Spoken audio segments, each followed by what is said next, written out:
Selamat jumpa lagi. Selamat jumpa lagi dalam forum Daily Mindfulness kita ya. Nggak terasa kita sudah 4 kali dan hari ini adalah kali kelima ya. Di mana akan dibawakan oleh Susyung Hengki.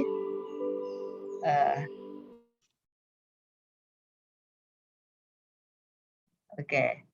Pertama-tama kita mau sharing dulu nih kira-kira 2 kali yang Susyung Hengki bimbing, yaitu mengenai awareness through language, dan juga yang Susyung Agus minggu lalu bawakan mengenai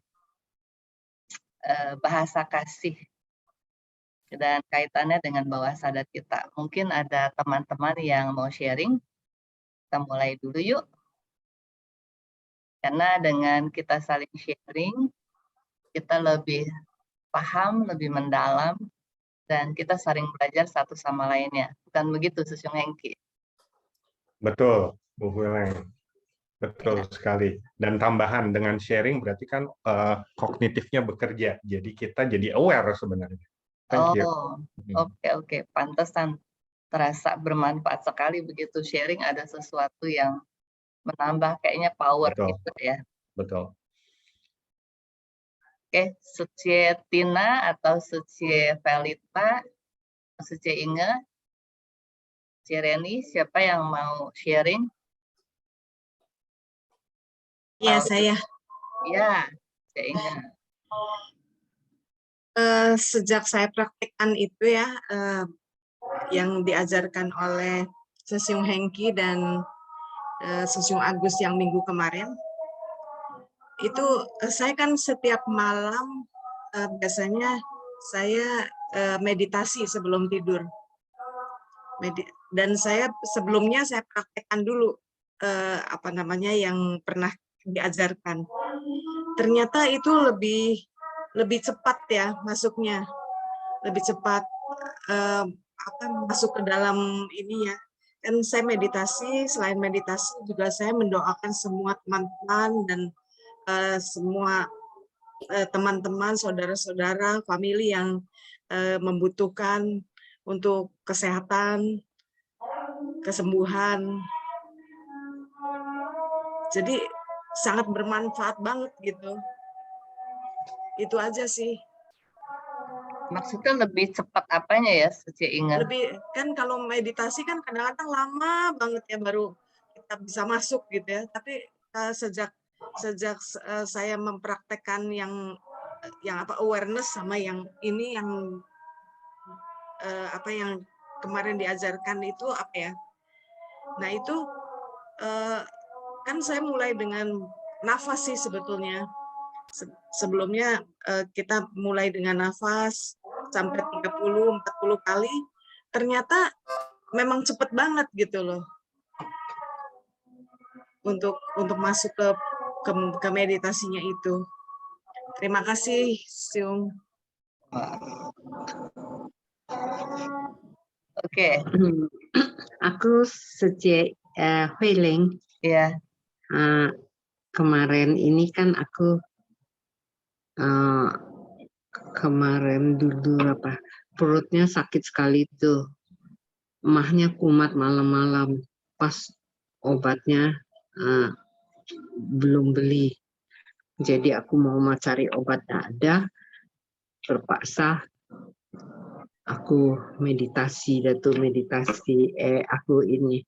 aku atur napas 2, 3, 4 gitu.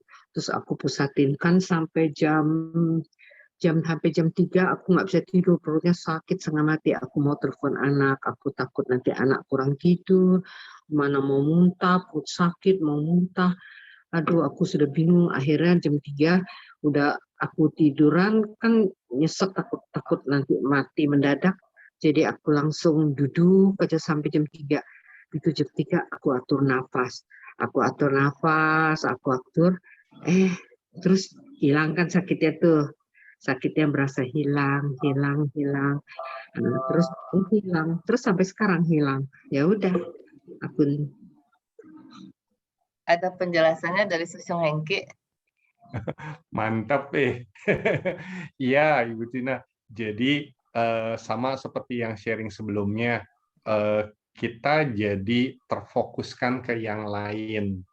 Itu penjelasan sederhananya. Tapi kalau itu dilakukan terus, tapi tetap ya, Bu Tina tetap ke dokter juga.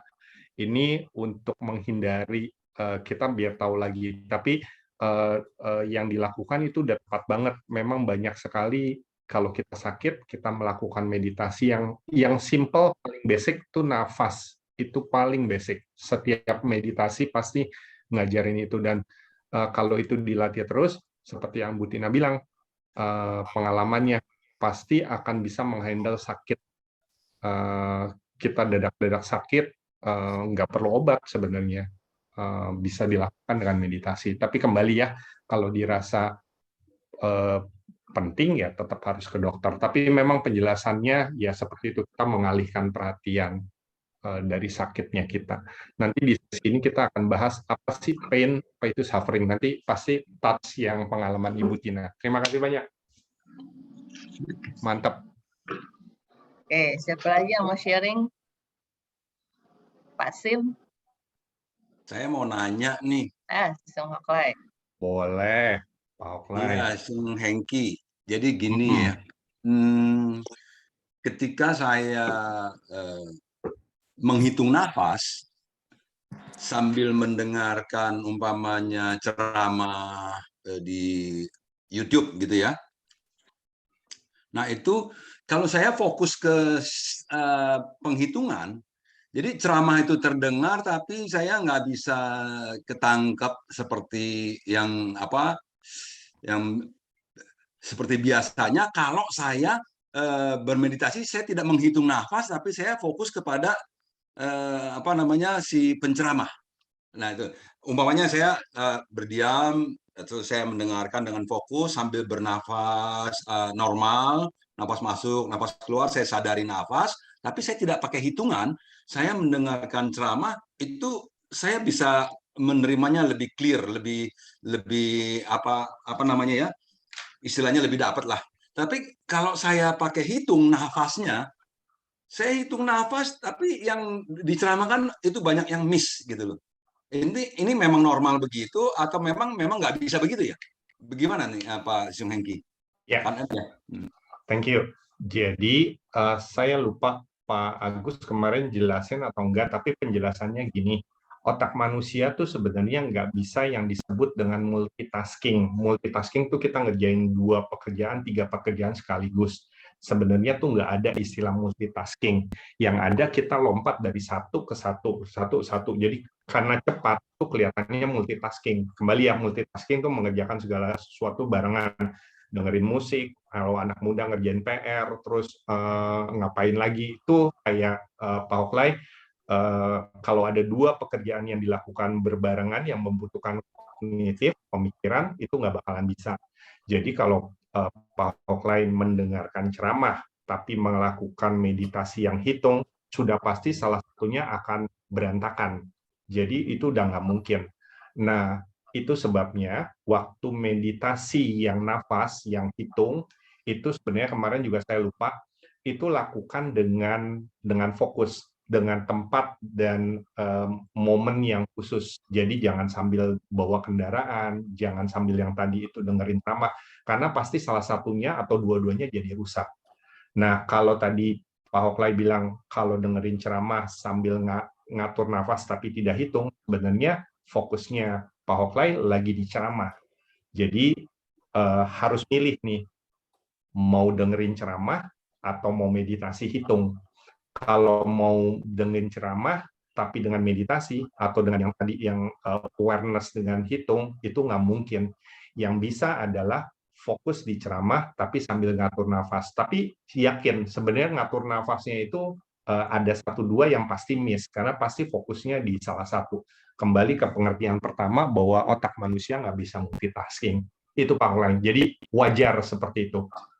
Itu sebabnya jangan 2 pekerjaan sekaligus, Pak Hoklai. Itu. Thank you.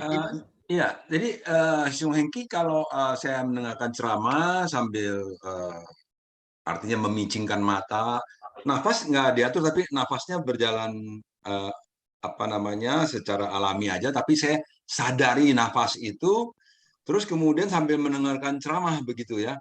Itu masih termasuk nggak terpencar dong fokusnya ya? Enggak. Itu yang tadi enggak. Yang tadi saya bicara ke Ibu Weleng yang pertama, waktu kita mendengarkan diskusi saya nih, lalu Bapak Ibu dengan teman-teman sekalian engage dengan ini, bahkan bertanya, bahkan mungkin mengkritisize dan segala macam. Itu artinya sebenarnya Bapak Ibu sedang fokus, sama seperti yang ceramah itu, sama persis. Itu. Iya. Kanan ya, Susung. Terima kasih. Atau Susung Hengki, maksudnya kalau kita lagi dengerin ceramah, kita aware, kita mindful hanya dengar ceramah saja, gitu kan? Iya, betul.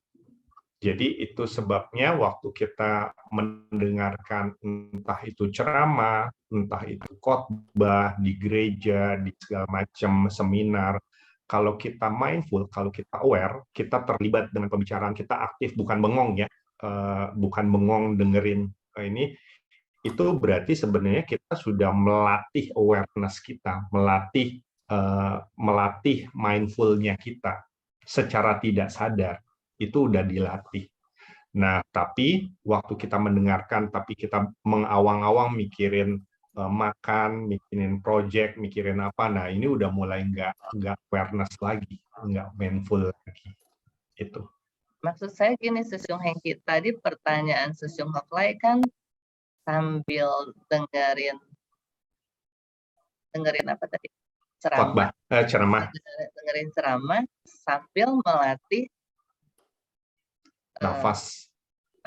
Jadi maksud saya sebenarnya tidak perlu ya, hanya salah satu atau salah satu aja.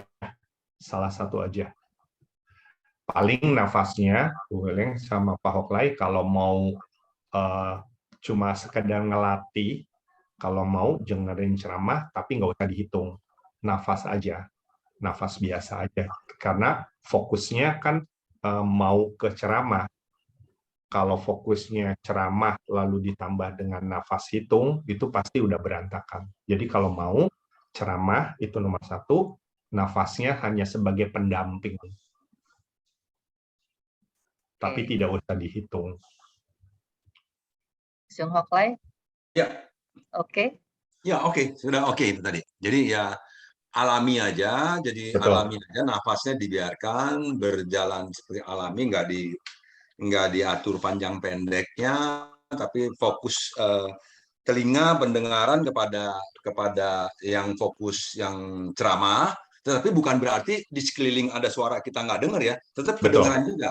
Tapi fokusnya hanya ke satu titik di ceramahnya itu gitu. Betul. Jadi ada suara gundreng, ada suara mobil lewat, ada apa, tetap kedengaran juga sih. Betul. Tepat sekali. Ya. Mantap. Oke, ada lagi yang mau sharing? Bu Weleng, saya mau tanya juga nih. Iya. Selamat malam, sorry saya telat ya, tapi ya tanya saya ikut mendengar juga beberapa orang bertanya. Artinya tujuan ini mindful itu adalah supaya kita lebih fokus dalam melewati waktu-waktu keseharian kita kan. Sebenarnya yang Susung Hengki bilang ya, untuk bisa kita kendaliin gajah kita ya. Iya, betul. Oke. Nah, saya kesulitan mirip seperti si Hoklai Susung. Saya kalau lagi duduk memegang nadi, oke. Lalu saya harus fokus agak perut kempes, jutnya gitu ya, kembungnya gitu. Saya sulit. Jadi kadang-kadang saya terpaksa saya mau coba usaha lagi bagaimana supaya lebih ada hasilnya. Saya jadi nafas masuk, nafas keluar. Saya berasa lebih itu. Tapi kalau saya mau 2 sekalian juga, nafas keluar dalam masuk perutnya, ini saya akan lama-lama kacau. Akhirnya saya coba lagi. Udahlah saya jalan dengan kayak meditasi itu, angkat kakinya disadari waktu taruh pelan-pelan gini ya. Jadi saya ambil berapa macam itu, saya pikir nanti saya akan memilih yang paling baik gitu. Jadi semua ini caranya udah bener ya? Betul, Bu Like. Jadi kalau nanti kita ada beberapa kali pertemuan ya, Bu Wileng, kasih ada 2 kemarin sesi dari saya, lalu ada dari Pak Agus, dari saya lagi. Saya sih mengharap teman-teman dalam waktu seminggu, Bapak Ibu, latihan dalam seminggu. Dalam seminggu itu latihan, lalu minggu depan ada yang baru lagi, latihan lagi. Dan untuk yang saya sebenarnya ada ningkat, ada peningkatan. Nah, nanti dari semua teknik yang ada, atau kemarin Pak Agus bilangnya jurus, dari jurus yang ada, Bapak Ibu akan tahu mana yang cocok dengan diri Bapak Ibu. Jadi bisa jadi saya lebih cocok dengan ngitung nafas lewat perut, tapi tidak cocok dengan nadi. Boleh. Atau nanti waktu diperkenalkan mindfulness, kayaknya saya lebih enak mindfulness deh. Boleh. Atau ada juga yang bilang kalau mindfulness saya kayaknya cepat hilang, jadi nggak tahu pikirannya kemana. Jadi saya lebih baik meditasi yang model minggu lalu, 2 minggu lalu, cuci piring, tapi sambil diikuti dengan kata-kata awareness with language. Boleh.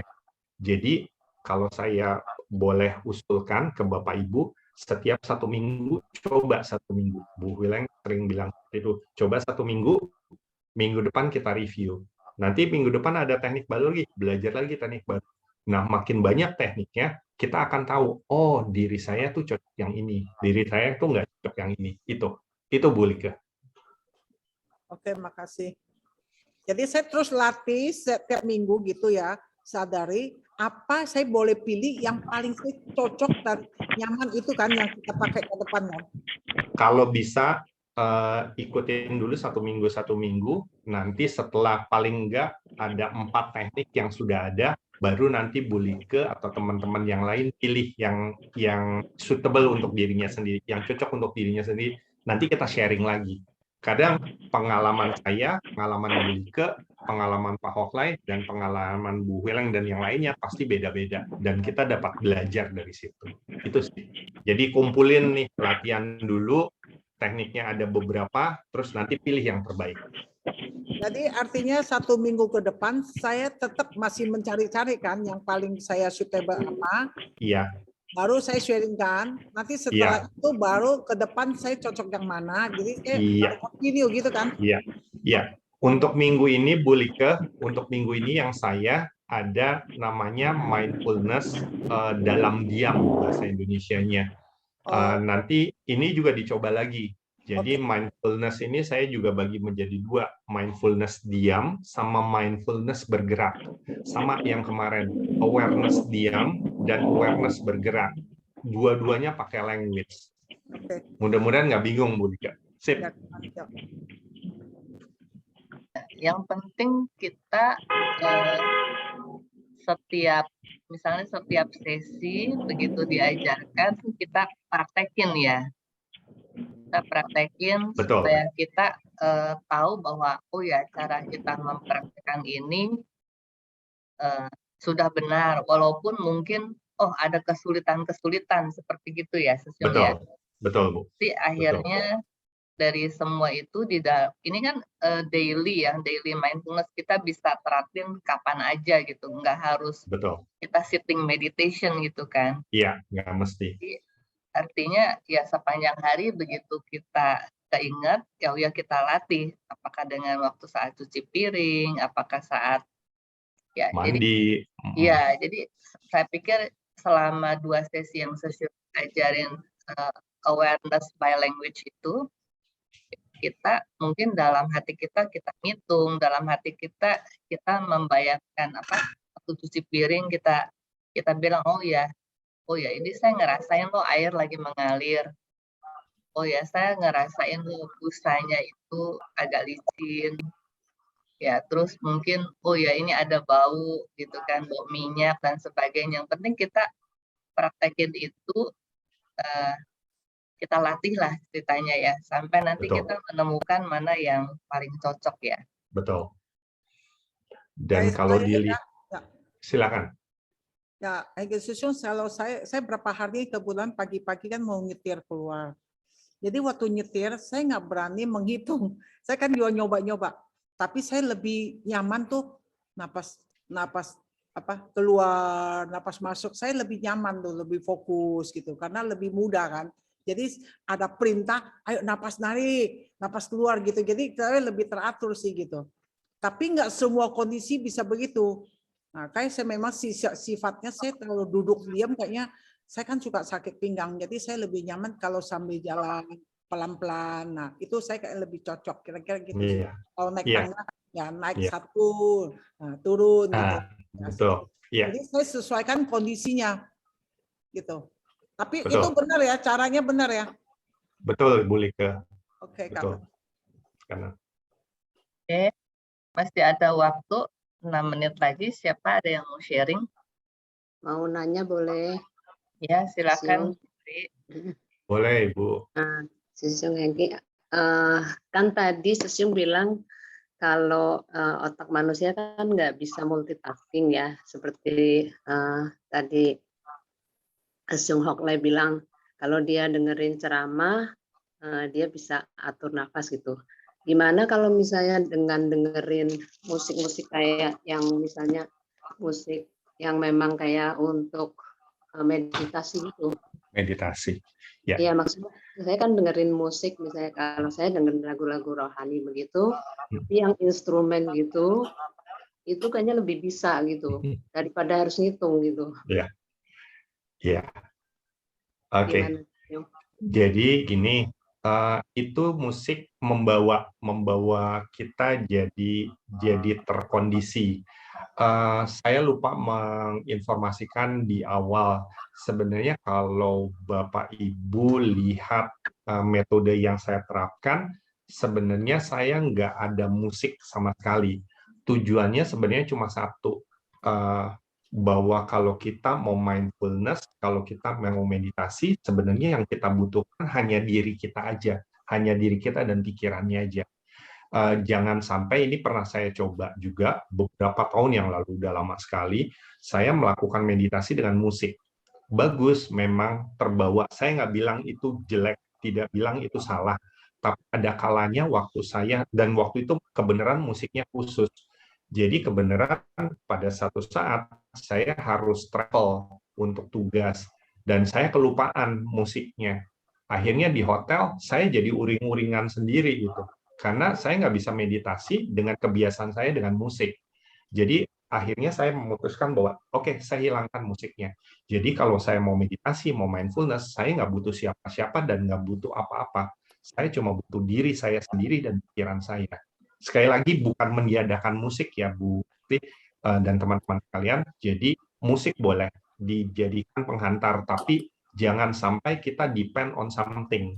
Jadi jangan sampai waktu meditasi kita butuh musik, waktu meditasi kita butuh ruangan, waktu meditasi kita butuh wangi-wangian. Jadi meditasi atau mindfulness, apapun itu awareness, bisa kita lakukan waktu kita di tengah-tengah keramaian. Kita bisa melakukan meditasi, mindfulness, dan awareness waktu kita ada di food court. Itu bisa dilakukan. Bahkan di tempat disco sekalipun gitu. Itu. Jadi idenya saya adalah dengan membawa ini adalah supaya kembali lagi mau meditasi cuma yang dibutuhkan diri kita sendiri dan pikiran kita. Kembali lagi ya, saya ulangi sekali lagi. Bukan berarti meniadakan musik, meniadakan wangi-wangian, meniadakan ruangan, enggak. Itu semua bagus. Cuma lebih bagus kalau kita bisa mandiri. Itu sih idenya. Ya, kasih Terima Sesiung. kasih. Ya. Sesiung mau tanya lagi, Sesiung. Silakan. Kemarin kan saya ikut juga itu ada meditasi dari olah nafas ya. Itu ada metode Wim Hof. Nah, terus saya coba ikutin. Nah, ikutin itu ngitungnya tuh yang metode pertama tuh sampai 200 kali. Ya, tapi saya coba ikutin kayaknya nggak bisa ngejar gitu. Terus begitu saya ikut ngejar tapi ketinggalan gitu. Cuma sesudahnya kayaknya malah sesak napas gitu. Itu salah kali ya? Jadi sebenarnya masing-masing metode kayak yang Wim Hof itu sebenarnya bagus untuk kita membakar ini ya, energi yang ada di dalam tubuh kita. Itu sebabnya kita jadi merasa panas dan kita merasa terenergize gitu lah.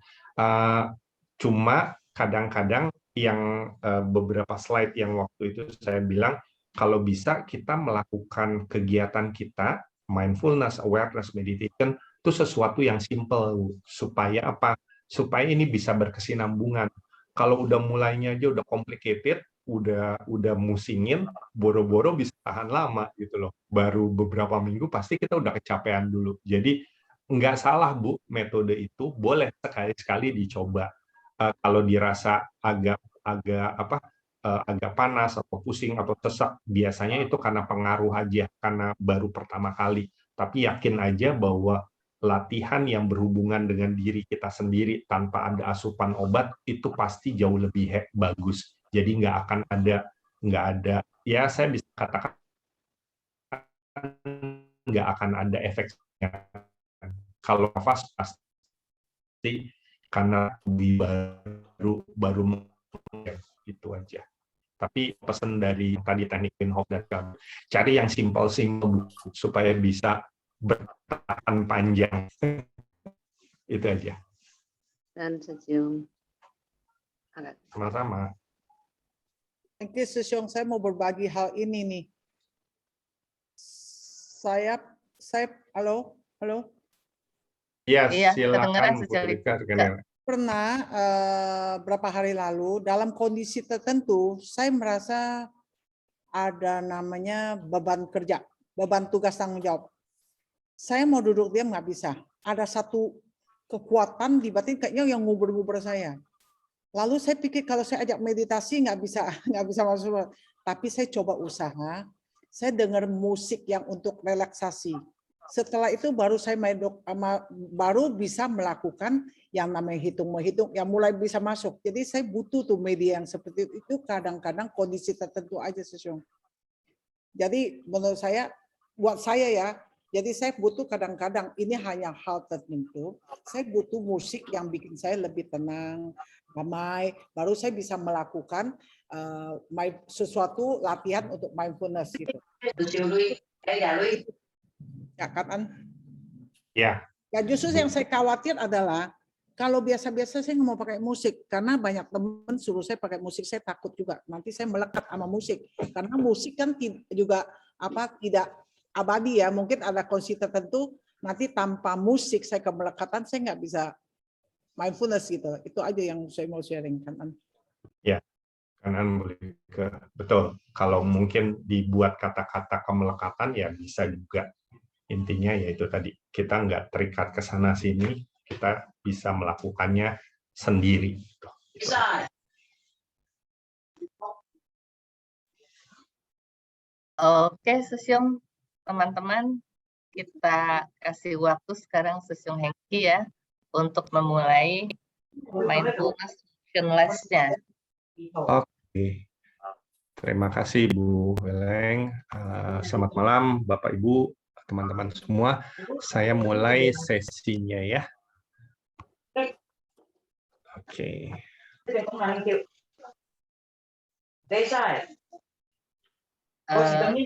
Teman-teman yang tidak sedang bicara, di-unmute ya.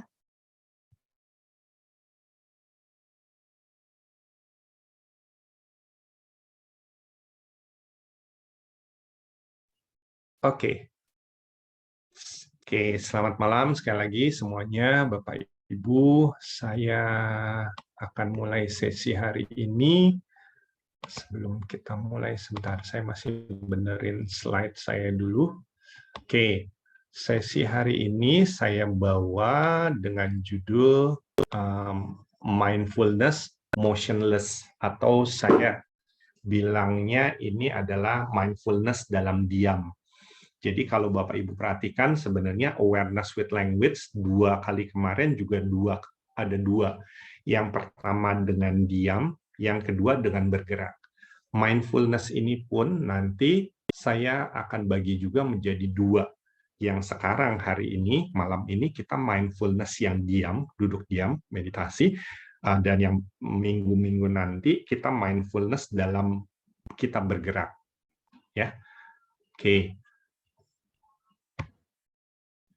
Saya nggak capek-capek akan kasih gambar ini biar kita selalu paham.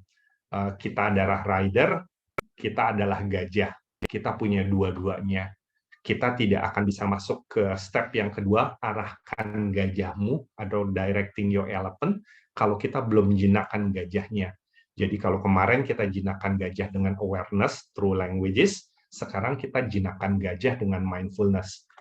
Ini saya share beberapa minggu yang lalu, kita baru ada di bawah sebenarnya kemarin, dan hari ini kita masuk setengah dari step yang kedua, mindfulness. Nanti kita akan masuk lagi ke meditation, ada yang saya sebut juga mind over matter. Jadi jangan khawatir, Bapak Ibu, kita latihan tiap minggu tuh kita naik kelas gitu. Sama mengingatkan aja mindfulness atau mind practice, latihan pikiran tuh punya banyak hal. Tadi udah di-sharekan dengan baik sekali oleh teman-teman sekalian. Kita melatih mental well-being kita jadi lebih tenang, dan kita lebih bisa fokus. Itu sebenarnya sadar atau nggak sadar adalah ke benefit yang udah kita dapatkan.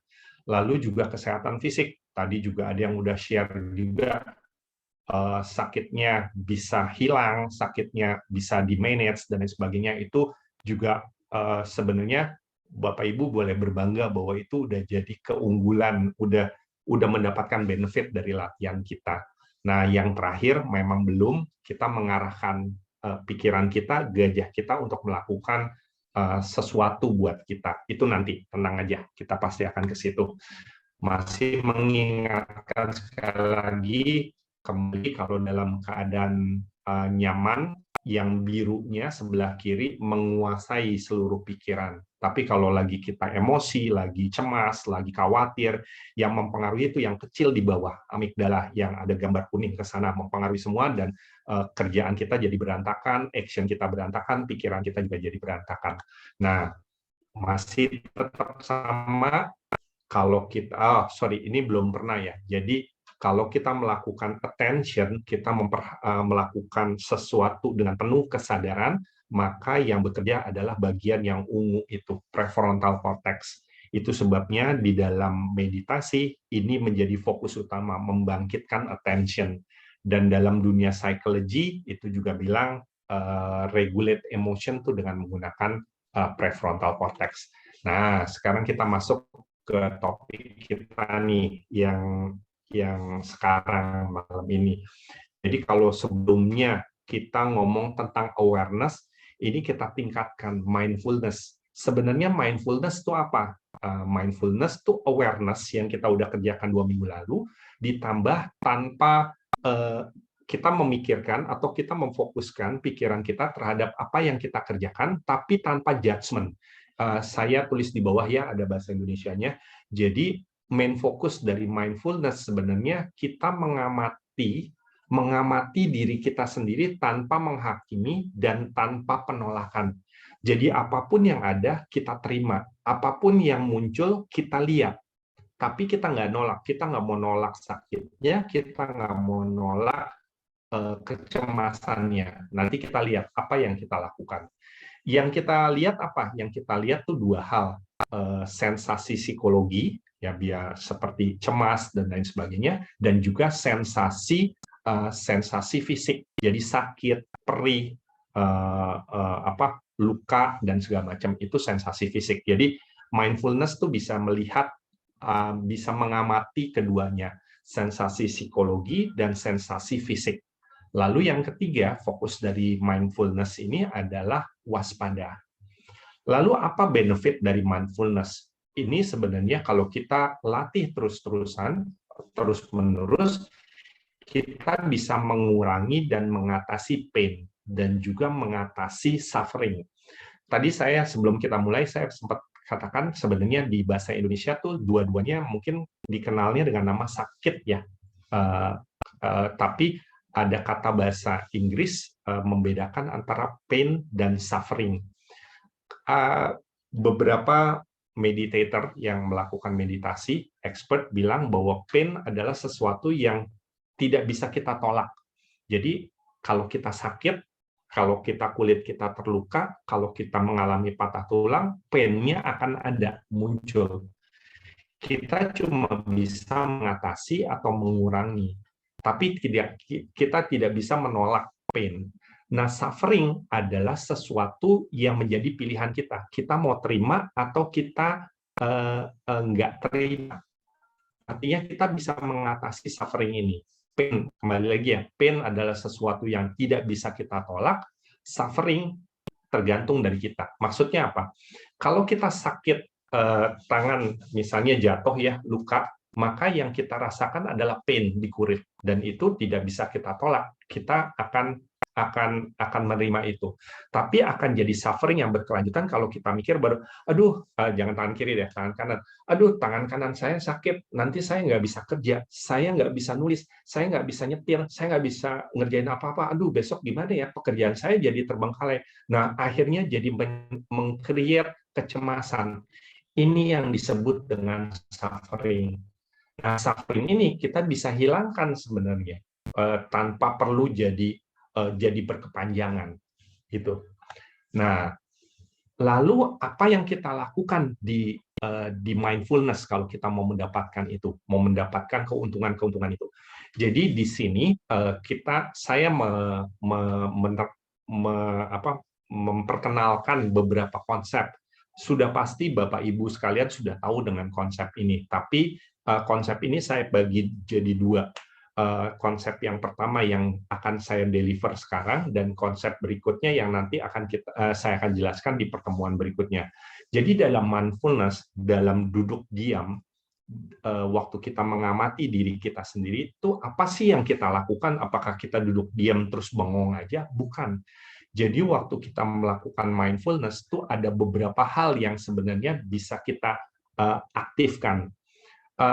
Yang pertama, itu menggunakan imajinasi. Jadi di dalam mindfulness kita juga menggunakan imajinasi. Nanti di dalam prakteknya nanti saya akan kasih tahu stepnya. Imajinasi yang kita gunakan adalah melihat tubuh kita. Kan waktu kita mindfulness kan kita biasanya ada beberapa metode yang tutup matanya sedikit, ada yang tutup mata keseluruhan.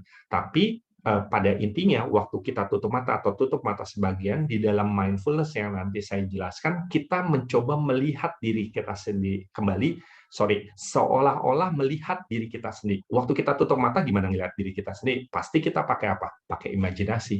Itu sebabnya di dalam mindfulness kita seolah-olah melihat diri kita sendiri. Misalnya dari atas, kita seolah-olah melihat diri kita sendiri. Itu sebabnya di dalam mindfulness kita menggunakan imajinasi. Konsep yang kedua di dalam mindfulness, jadi waktu mindfulness kita lihat, yang kedua, Pak Agus pernah menjelaskan ini minggu lalu, kita pakai konsep now, sekarang, being present. Jadi kita nggak mikirin kemarin kita ngapain, kemarin kecemasannya apa, atau besok mau ngapain, besok mau melakukan apa, enggak.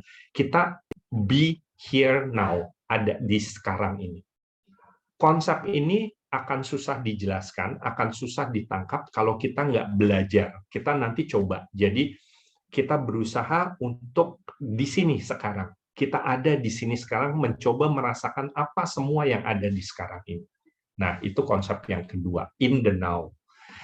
Yang ketiga, itu kita diajak untuk hampir sama dengan yang kedua, be here, sekarang, di sini, secara sadar.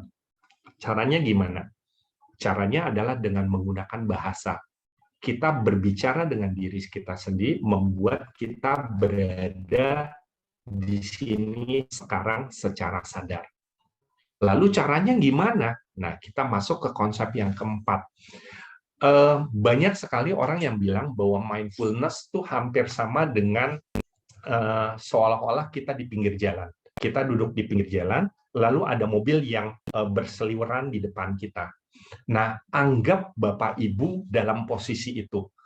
Bapak Ibu ada di pinggir jalan, dan mobil-mobil yang lewat adalah pikiran yang Bapak Ibu, yang timbul di pikiran Bapak Ibu pada saat sekarang.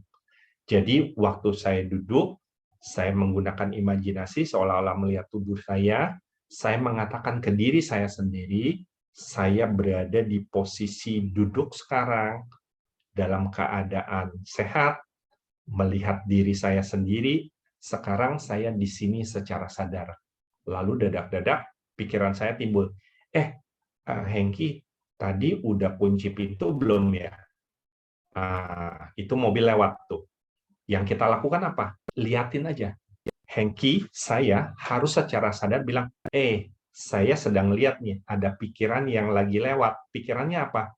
Hengki khawatir pintunya belum dikunci. Liatin aja. Itu masuk ke poin berikutnya. Mengamati tanpa menghakimi. Kita liatin aja. Karena konsepnya, setiap ada pikiran yang lewat dan kita aware dan kita liatin, maka pikiran itu akan hilang. Lalu nanti ada pikiran lagi, aduh, tadi siang si Pak Agus, saya udah kesel banget. Sorry Pak Agus, saya menggunakan nama Pak Agus karena kita sohib. Pak Agus, pikiran muncul, aduh, tadi siang Pak Agus saya kesel banget deh. Tadi kita udah bicara diskusi, tapi ide-ide saya ditentang oleh Pak Agus. Saya marah banget. Mobil ini lewat. Apa yang saya lakukan? Saya tinggal aware bahwa saya ada pikiran tentang ini. Aware aja, tapi jangan terbawa. Bagaimana maksudnya terbawa? Terbawa adalah saya ikut ke mobil itu dan saya terbawa dengan perasaan yang terjadi. Artinya apa? Iya ya, saya sebel banget. Pokoknya mulai detik ini saya tidak akan ngomong lagi dengan Pak Agus. Saya tidak akan kontak-kontak dia lagi. Udah, hubungan kita putus sampai di sini. Nah, ini diikuti nih perasaannya. Pikiran kita ngikut di sini. Nah, kalau dalam keadaan ini, apa yang terjadi? Apakah kita berarti harus selesai mindfulness-nya? Enggak. Kita balik lagi ke dalam posisi semula. Posisi semula yaitu apa? Kita ada di pinggir jalan. Sewaktu kita aware, saya berpikir, saya sedang berpikir, saya sedang merasakan diri saya kesal dengan Pak Agus. Waktu saya sadar, maka saya sudah mindful lagi.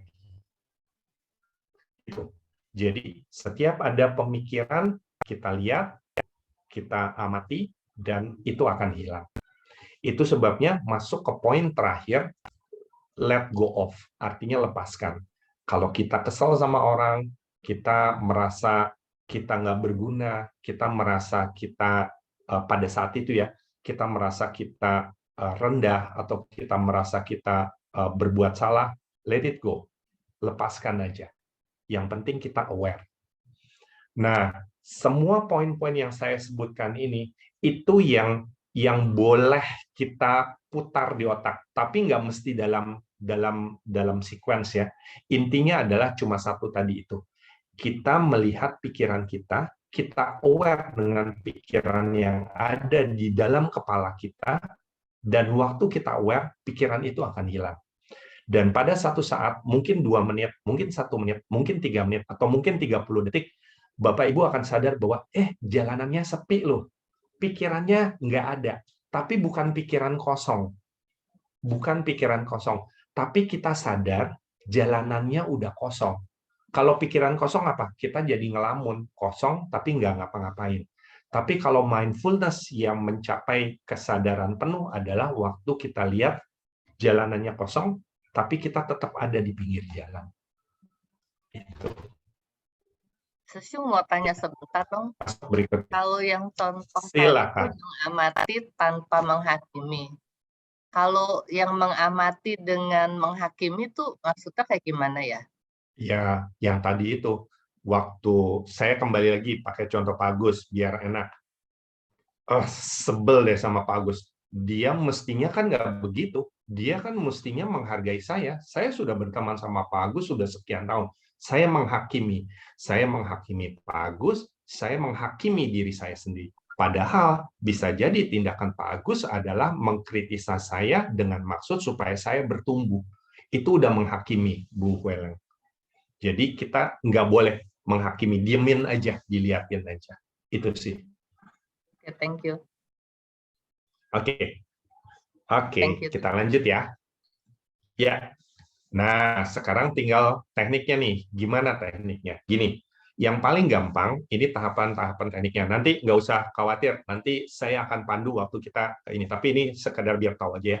Pertama, prepare diri kita sendiri dengan deep control breath. Itu tadi, yang nafas in, 2, 3, 4. Kalau nggak mau dihitung juga nggak apa-apa, tapi fokus nafas itu. Jadi tarik nafas, hembuskan.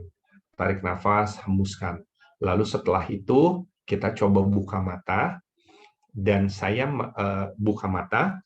Poin yang ketiga, bayangkan dengan melihat diri dan sekeliling kita. Jadi misalnya kayak sekarang saya melihat diri saya, oh saya pakai baju biru,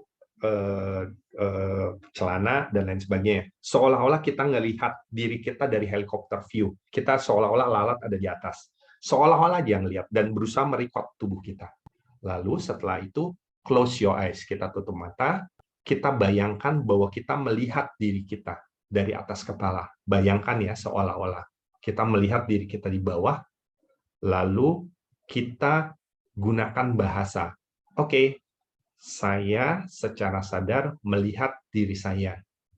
Hengki atau siapapun boleh menggunakan nama. Baju biru dan lain sebagainya. Dilatih kesadarannya lewat language. Nah, setelah itu baru deh dimulai ide-ide yang tadi, mengobserve atau mengamati pikiran dan tubuh kita tanpa menghakimi dan tanpa penolakan. Dengan cara apa? Yang paling gampang tadi, seolah-olah kita duduk di pinggir jalan, kita melihat diri kita sendiri. Kita terima apa adanya. Kalau diri kita sakit, misalnya tangan kita nyeri, kita sadari, oke, tangan saya nyeri, tangan saya sakit, akibat jatuh kemarin. Oke, biarkan. Sampai ada pikiran lain yang muncul, ikuti lagi. Ada emosi yang muncul, ikuti lagi. Itu yang dimaksud dengan mindfulness dengan diam. Ini kembali lagi, kita hanya bisa coba dulu, dan nanti teman-teman boleh men-share pengalamannya, tapi pada intinya seperti itu. Waktu selesai kita yang poin terakhir, gunakan bahasa kesadaran melihat diri kita sudah mulai masuk ke dalam observasi, mengobserv diri kita sendiri, secara fisik maupun secara mental. Jadi jangan dibatasi bahwa kita cuma ngelihat pikiran aja, enggak. Kita juga melihat tubuh fisik kita, kalau kita sakit dan sebagainya. Tapi kalau nggak sakit, jangan diada-adain ya. Jadi kalau nggak cemas ya jangan diada-adain. Itu berarti Bapak Ibu memang jalannya lagi clear, gitu. Nggak masalah. Kira-kira ada pertanyaan dulu, karena berikutnya kita akan coba mindfulness ya. Gimana? Ada pertanyaan? Nggak ya? Oke, sebentar. Saya coba lihat ya di 51. Kita coba ya sama-sama ya. Bapak Ibu nggak perlu ngelihat slide-nya, hanya cukup mendengarkan kata-kata saya aja. Kalau misalnya memang buka mata, tutup mata, tinggal dengerin aja. Ya, kita coba sama-sama. Yuk, kita siap-siap dulu. Sekarang kita mulai dengan latihan nafas. Saya akan coba berhitung supaya Bapak Ibu bisa ikut berhitung dengan saya dalam hati. Ya, kita prepare dulu. Oke, tutup mata kita, lalu kita mulai deep control breath. Tarik nafas, 2, 3, 4, 5. Hembuskan, 7, 8, 9, 10. Tarik nafas, 12, 13, 14, 15. Hembuskan, 17, 18, 19, 20. Tarik nafas, 32, 33, 34, 35. Hembuskan, 37, 38, 39, 40. Tarik nafas. Hembuskan. Tarik nafas. Hembuskan. Pelan-pelan kita buka mata kita masing-masing. Kita coba lihat sekujur tubuh kita, seluruh tubuh kita yang bisa kita lihat. Coba untuk juga melihat sekelilingnya. Coba untuk ingat-ingat bagaimana bentuk tubuh kita, pakaian yang kita gunakan, posisi tangan, posisi kaki. Oke. Setelah kita bisa melihat semuanya, silahkan Bapak Ibu tutup mata. Sekarang bayangkan Bapak Ibu ada di posisi di atas kepala Bapak Ibu. Seolah-olah Bapak Ibu adalah kumbang, lalat, atau apapun di atas kepala Bapak Ibu. Dan sekarang Bapak Ibu bisa melihat seluruh tubuh Bapak Ibu. Bapak Ibu seolah-olah melihat seluruh tubuh Bapak Ibu. Bisa melihat bentuk hidung, bentuk dagu, pakaian yang dikenakan, posisi tangan, posisi kaki. Bapak Ibu bisa melihat tubuh Bapak Ibu, meskipun dengan mata tertutup. Gunakan bahasa Bapak Ibu sendiri untuk menyadarkan bahwa Bapak Ibu sedang melihat tubuh Bapak Ibu secara sadar. Semuanya.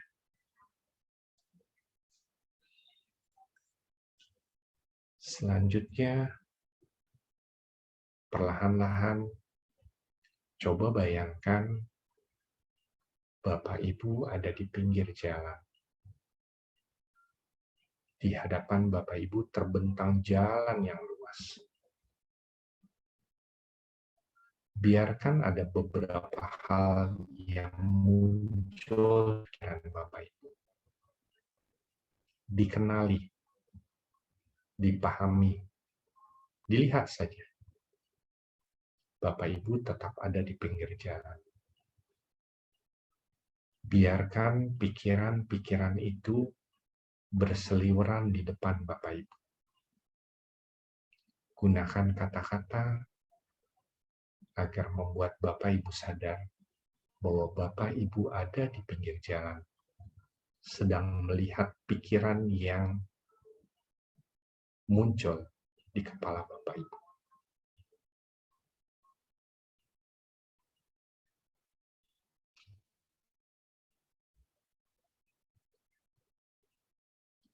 Sadari dan lihat. Sekedar perhatikan. Tanpa menghakimi, tanpa menilai. Selalu tetap sadar bahwa Bapak Ibu ada di pinggir jalan dan Bapak Ibu mempunyai kekuatan yang besar sekali untuk melihat semua hal itu terjadi dan mempunyai kontrol yang penuh untuk tetap sadar melihat semua sensasi yang ada tanpa menghakimi, tanpa penolakan.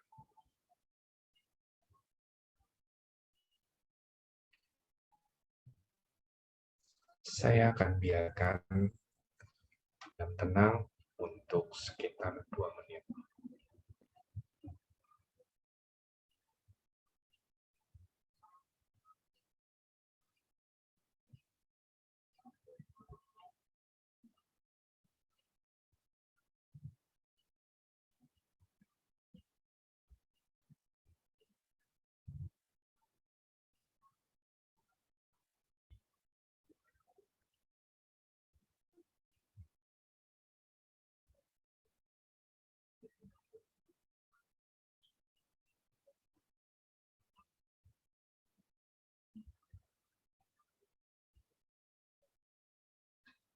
Perhatikan semua sensasi yang timbul, semua pikiran yang timbul. Bapak Ibu bisa juga memfokuskan pikiran ke dalam nafas tanpa perlu menghitung.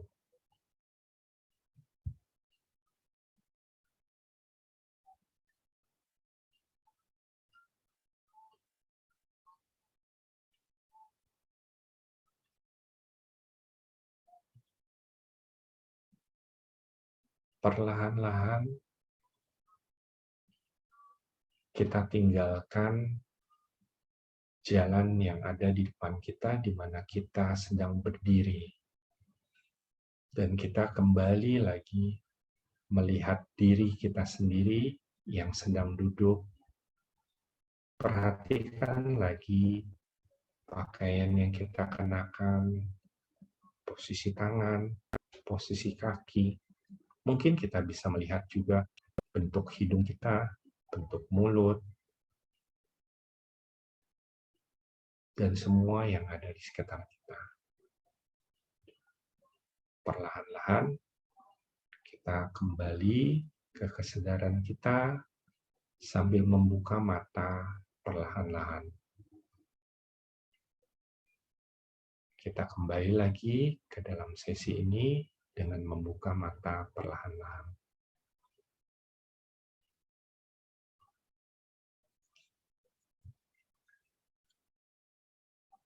Terima kasih.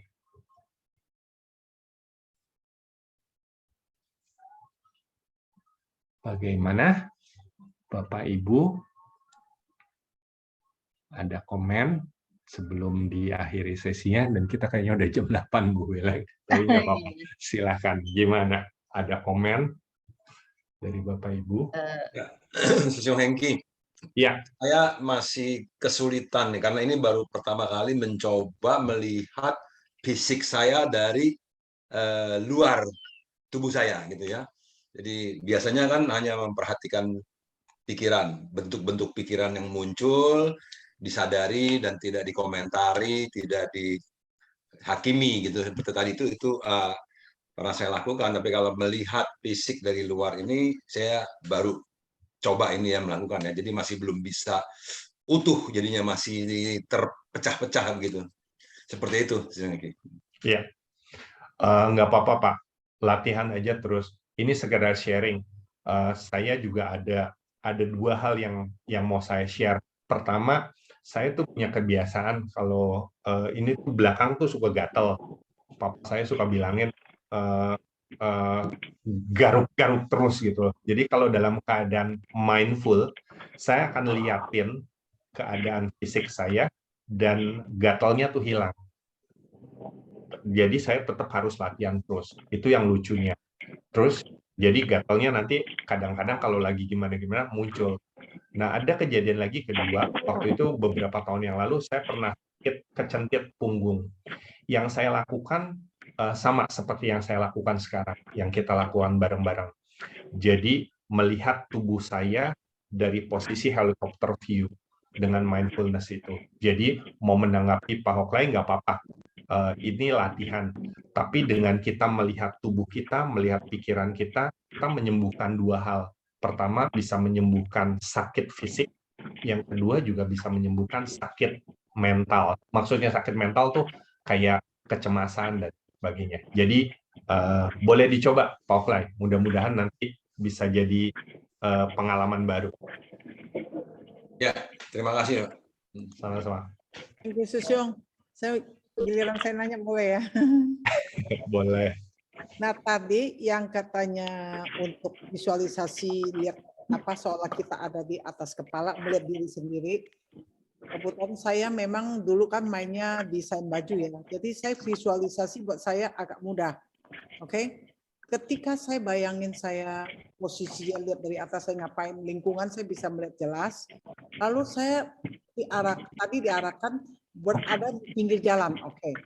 Saya juga bisa visualisasi seperti itu. Nah, pertanyaan saya, ketika waktu saya visualisasi itu di pinggir jalan, pertama fisik saya, kakinya saya gatal, tapi saya sadar, oh ini gatal, hilang. Lalu nggak lama lagi, tapi fisik lagi, kuping saya mendengung kan kayak kipas angin, kencang, tak pelan. Nah, saya sadar ini dengung. Cuma gitu doang, nggak ada apa, nggak ada film lain ya istilahnya, nggak ada lalu lintas bus atau gimana, kayak nggak ada. Nah, pertanyaan saya, mau berapa lama latihan ini sampai misalnya berapa menit, lalu baru kita tarik kembali, lihat ke diri kita sendiri lagi, baru kita sadari gitu. Itu pelatihannya mesti berapa lama? Nah, sedangkan kita dalam kondisi mata kan tertutup, kita nggak tahu loh, itu bisa berapa menit? Apakah mesti pakai waker atau apa? Atau sebisanya kita? Ya, itu sebabnya banyak yang bilang kalau udah latihan mindfulness lama, kadang-kadang orang jadi nggak tahu waktunya berapa lama, Bu Like. Itu penyebabnya. Karena waktu kita mindfulness itu bukan bengong, tapi kita melatih pikiran kita dengan konsep-konsep yang tadi. Jadi kalau ditanya berapa lama, saya nggak bisa kasih gambaran berapa lama, Bu. Tergantung diri kita masing-masing aja. Tapi saya tetap berpedoman pada konsep yang pertama, makin sering dilakukan, kayak orang ibu hamil yang makan sering, itu makin bagus, Bu. Jadi lebih bagus sedikit, sedikit, sedikit, tapi sering. Dan kalau bisa sedikit-sedikitnya itu makin banyak.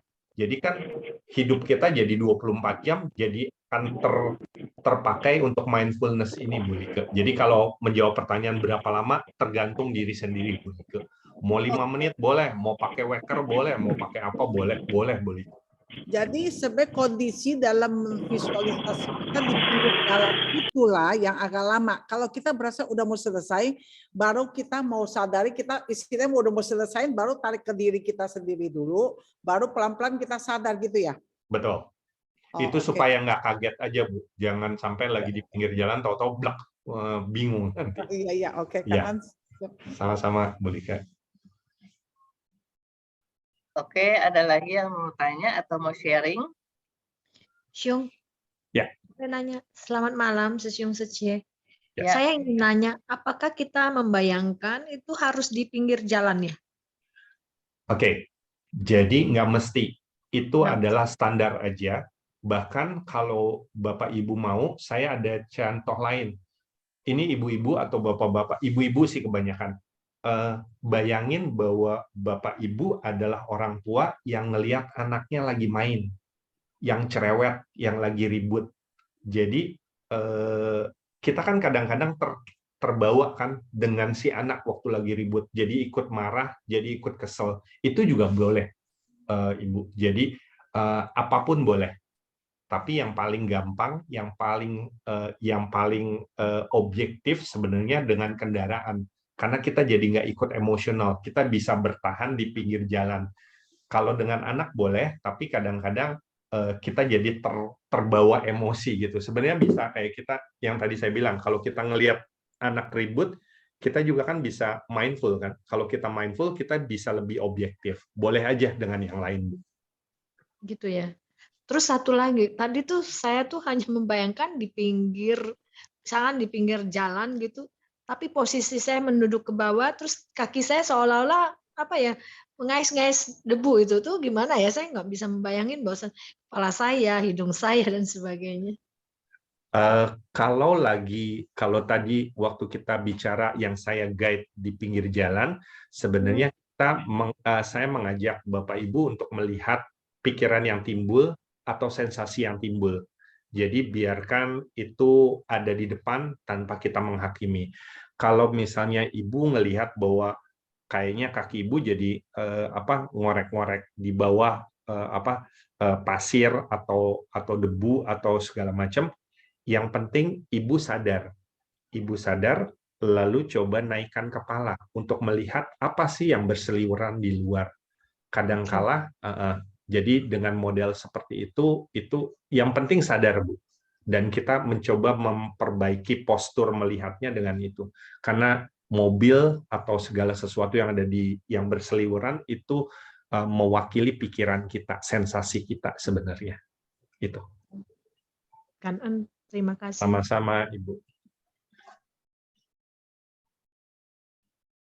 Ada lagi yang mau sharing atau mau tanya? Silakan. Saya mau nanya lagi deh, Hengki Susyong.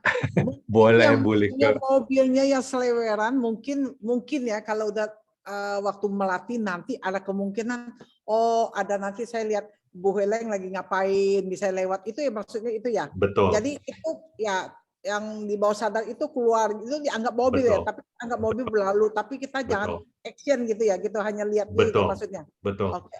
Nanti kita akan makin Bapak Ibu makin meningkat, udah nggak butuh lagi simbolisasi. Cukup kita duduk diam, kita lihat, dan kita benar-benar ngelihat pikiran kita secara utuh gitu, apa yang berseliweran. Yang tadi hanya pintu masuk untuk kita melatih supaya kita tahu apa sih yang mau kita lihat gitu loh. Kalau saya bilang pikiran kan bingung, pikiran tuh apa ya gitu ya. Ini asosiasinya dengan kendaraan. Betul sekali Bu Lika. Kalau muncul gitu sebenarnya untuk menyelesaikan solusi apa maksudnya? Kalau tujuan itu. Oke.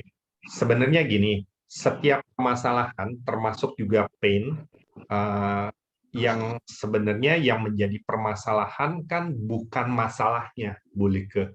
Kadang-kadang yang menjadi masalah adalah psikologi yang mengikutinya. Jadi kalau pain, suffering-nya yang mengikuti. Ada permasalahan, psikologi sekelilingnya yang mengikuti. Misalnya kayak tadi yang saya kasih contoh, mudah-mudahan Pak Agus nggak marah dengan saya. Pak Agus mengkritisasi saya tadi siang. Sebenarnya kan kalau mengkritisasi saya, faktanya adalah Pak Agus memberikan feedback kepada saya. Misalnya feedbacknya Pak Hengki, kelasnya nggak di-deliver dengan baik, nggak dijalankan dengan baik. Ini misalnya aja.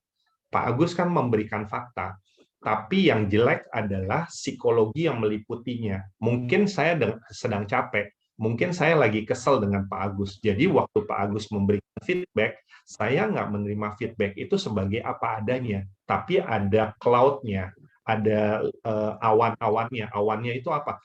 Si Pak Agus mah cuma iri saja sama saya. Si Pak Agus mah cuma mau menjegal saya aja. Nah, ini yang meliputi.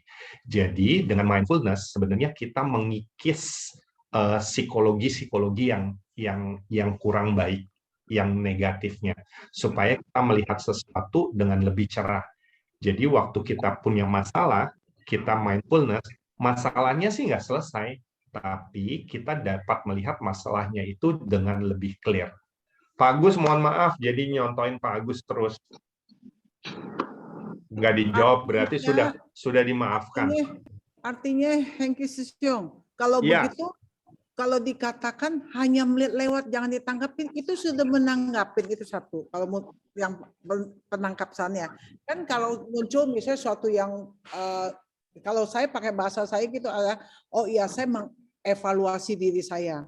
Saya coba berusaha untuk merubah pandangan yang salah dengan pandangan yang positif istilahnya, pandangan negatif sama positif. Jadi saya mesti, oh ini kenapa saya tadi ya begitu sensitif saya ya. Kok orang sebenarnya niatnya baik loh. Maksudnya saya lagi nasihatin diri saya supaya saya merubah pandangan saya ke lebih positif. Artinya saya sudah merespon dong. Tadi sedangkan Hengki Susyong kan mengarahkan no respon. Tidak ada artinya yang tadi dimaksudnya menghakimin, artinya menghakimkan maksudnya menyalahkan dia. Jadi dari sini kita boleh bukan menghakimin, justru kita evaluasi supaya kita lebih ke pikiran positif kan, sehingga kita tidak lagi membenci dia, menyalahkan dia itu. Bis begitu, tapi kadang-kadang ada beberapa tindakan atau ada beberapa kejadian atau beberapa perasaan yang kita kadang-kadang susah untuk masuk ke positifnya, boleh. Jadi itu sebabnya tahap pertama, kalau bisa masuk ke situ boleh, tapi kadang-kadang ada perasaan yang misalnya marah, benar-benar marah, yang kita boro-boro mau masuk ke positif, kita udah ketarik ke negatif. Jadi yang paling bagus di tahap awal adalah melihat dulu, Bu. Dibiarkan dulu, kita melihat apa adanya, jangan menjudge, karena kita nggak tahu ini buruk atau baik. Jadi tahap awal, kalau ada sesuatu yang meresahkan, kita lihat dulu. boleh aja di counter dengan kata-kata positif tadi. Tapi kembali yang saya tadi bilang, ada beberapa kejadian yang kita bahkan kita tidak mampu untuk meng-counter positif. Kita udah mau marah dulu, kita udah mau sebel dulu, kita udah mau sedih dulu. Kayak sedih kan kadang-kadang kita nggak tahu-tahu sedih aja. Dan kita mau narik ke positifnya juga susah. Jadi tahap yang paling awal sebenarnya diliatin aja, dipelototin aja. Gitu Bu Lika. Terima kasih. Siung Hengki, itu tadi Iya, kan Ibu. kita tadi lihat diri kita, terus kita lihat ke jalanan. Nah, kan di saat itu tapi kita biasanya kan banyak sekali pikiran-pikiran yang muncul. Tapi tadi nggak ada pikiran yang muncul. Kita lihat kosong semua, kita melihat pikiran itu kosong sampai selesai karena tadi singkatkan sebentar. Nah, kebetulan tidak ada pikiran yang muncul. Iya, mungkin karena di guide Ibu. Jadi kalau nanti karena kita bersama-sama benar yang tadi dan waktunya juga simple, kita cenderung nggak menangkap apa-apa. Justru nanti waktu Bapak Ibu sendiri kadang-kadang itu saat-saat muncul. Jadi dengan melatih ini kita tuh mempersiapkan diri kita bahwa kalau terjadi outburst, ledakan emosi yang negatif, kita tahu menghandle-nya. Benar sekali Bu, karena ya itu tadi waktunya singkat dan di-guide oleh saya, jadinya kadang-kadang mungkin jadi nggak muncul. Itu sih Bu. Terima kasih. Ya. Bung Hengki, ya. Saya mau tanya nih. Kalau tadi Susun bilang tadi Ibu tadi pikirannya nggak muncul ya.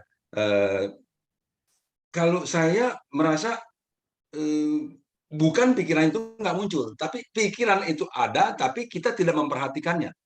Kita memperhatikan apa yang sedang di-guiding oleh Susun Hengki. Susun Hengki ngomong begini, artinya pikiran saya sedang fokus ke Susun Hengki, jadi sehingga kemunculan-kemunculan yang lain itu hanya lewat, tidak ditangkap. Apakah begitu, Susun Hengki? Bisa jadi, Pak. Memang pelatihan mindfulness nih cuma kita sendiri yang bisa menilai, Pak Oleh. Jadi bisa jadi seperti itu. Bisa jadi karena terguide dan yang tadi saya bilang ngikutin guidance saya, jadi ikutin itu, jadi pikiran kita jadi nggak muncul. Bisa jadi. Atau bisa jadi juga memang sedang tenang, bisa jadi. Jadi yang bisa memutuskan mana diri kita pada saat tadi itu cuma masing-masing dari diri kita sendiri. Itu. Tapi dua-duanya adalah fokus kan ya, Susun Hengki? Dua-duanya tetap fokus, dua-duanya tetap mindful. Nah, kembali lagi sebenarnya juga yang tadi saya respon ke Pak Hoklai, diri kita sendiri yang bisa menilai kita udah mindful belum tadi gitu. Karena waktu kalau tadi kita mindful dan kita ternyata masih nih anak saya di kamar sebelah kok ribut banget sih, nggak bisa diem, nggak tahu apa kalau saya lagi ada sesi. Nah, itu kan berarti udah nggak mindful lagi gitu. Kita udah menjudge lagi. Jadi siapa yang mengetahui quality dari mindfulness kita, latihan-latihan kita cuma diri kita sendiri, Bu Weleng. Ya, kalau tadi menjustifikasi, menghakimi, kata tadi kan Susun Hengki bilang ya, anak-anak ribut, kita bilang ribut amat sih. Itu kan karena kita tidak menyukai keributan. Jadi kita menjustifikasi. Tapi kalau kita menyukai suara anak-anak, aduh, anak-anakku lagi pada seru-seru amat nih, aku menyukai. Padahal keributan hanyalah sebuah keributan, bukannya dijustifikasi dengan disukai atau tidak disukai, begitu kan? Jadi ketika seseorang mengucapkan sebuah kata itu sebetulnya netral, tetapi kita yang menjustifikasi kata-kata ini mencemooh saya atau kata-kata ini memuji saya, seperti itu ya.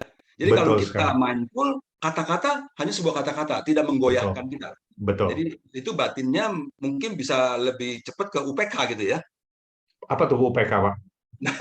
Ke apa namanya, batin yang tenang seimbang, tidak Oh, mudah oke. tergoyahkan gitu. Oh, oke. Iya, betul. Seperti begitu ya. Iya, karena pada prinsipnya kalau kita udah seimbang, kita nggak terlalu sedih dan nggak terlalu gembira sekali. Kita ada di tengah. Jangan Ya. salah ya, saya masih belajar juga ya. Ya, jadi kata-kata itu tidak membuat pengaruh besar terhadap diri kita. Mungkin ada pengaruh, tapi cepat disadari kan gitu. Betul, Seperti tadi betul, Sung Hengki bilang, begitu betul. kita mindfulness-nya muncul, maka perasaan-perasaan yang lain itu dia akan turun, mereda. Betul. Seperti itu kan. Jadi Betul. begitu mungkin ketika orang mengatakan botak, saya mungkin aduh, resek, tapi langsung mindfulnya muncul, botak ya botak, memang botak gitu. Jadi kan nggak ada apa-apanya. Jadi bukan sebuah penghinaan, Betul. atau bukan sebuah sanjungan. Betul. Kata-kata yang dia keluarkan, saya lihatnya hanya sebagai ya sebuah kata-kata yang menjelaskan sebuah kondisi seperti itu kan ya. Betul. Oke kan. Betul sekali. Wah, udah dirangkum sama teman-teman semua nih. Oke, ada lagi yang mau tanya atau? Ya, Sesiong. Sesiong. Ya, silakan Pak. Ya, aku jalankan daily mindfulness saya setiap pagi. Pada saat jalan pagi, saya lakukan dengan menghitung langkah sampai 1000. Pertanyaan saya, apakah mindfulness yang dilakukan dengan olahraga, gerak tubuh, itu lebih efektif di dalam memperbaiki fisik tubuh? Misalnya, bisa lebih mengurangi penurunan daripada daya ingat atau memori bagi lansia.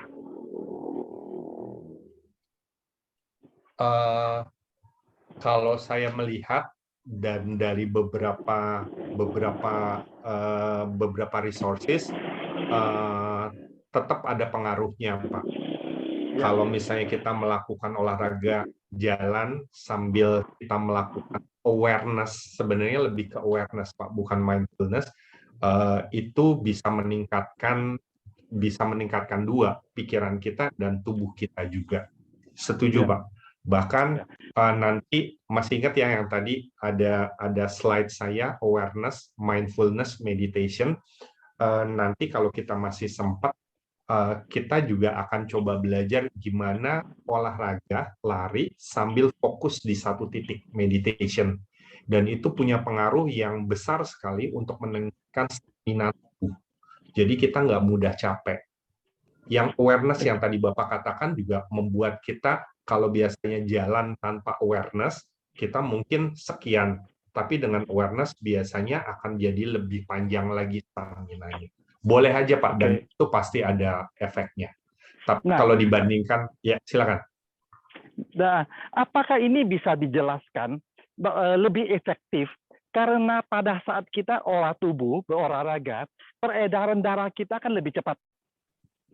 Dan itu menimbulkan ada impact terhadap sel-sel otak kita. Apakah bisa dijelaskan dengan demikian? Bisa, Pak. Benar sekali. Jadi penggabungan otomatis, penggabungan kita dengan olah otak, dengan olah tubuh, itu jadi jauh lebih bagus. Oke. Pasti, Pak. Ya. Ya, terima kasih, Pak. Terima kasih. Ya. Ya.